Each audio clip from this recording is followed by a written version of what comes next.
parole pour le groupe La France Insoumise est à Monsieur Éric Coquerel. Merci.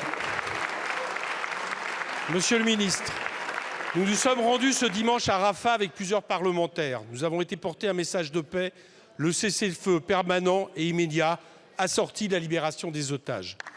Nous y avons rencontré les 6 médecins humanitaires français sortis de Gaza ce lundi. Je vais me donner ma voix à l'un d'eux, Raphaël Pitti.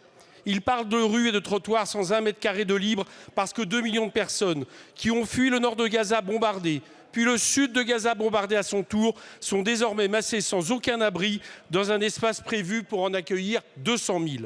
Il décrit leur hôpital, le seul à peu près intact, comme un chaos sanitaire. 1/3 des patients sont des victimes des bombardements et des snipers israéliens. Il le certifie, il n'a vu parmi eux que des civils. Ceux qui arrivent là sont une minorité, capable de se traîner jusqu'à là. Les autres meurent dans la rue. Le reste sont des pathologies, infections, qui, faute de médicaments, deviennent mortelles. Raphaël Pitti a été maintes fois en Syrie et en Ukraine, a été médecin militaire. Il n'a jamais vu pareil désastre.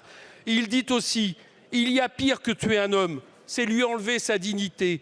Ici, il dit il y a 27 000 morts et 2 millions d'êtres humains privés de leur dignité.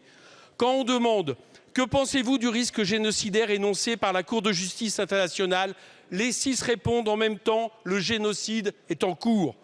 Dans un mois, l'interrogation ne sera de toute façon plus de mise car l'UNRWA, la seule institution humanitaire et administrative présente, pourrait s'arrêter faute de financement.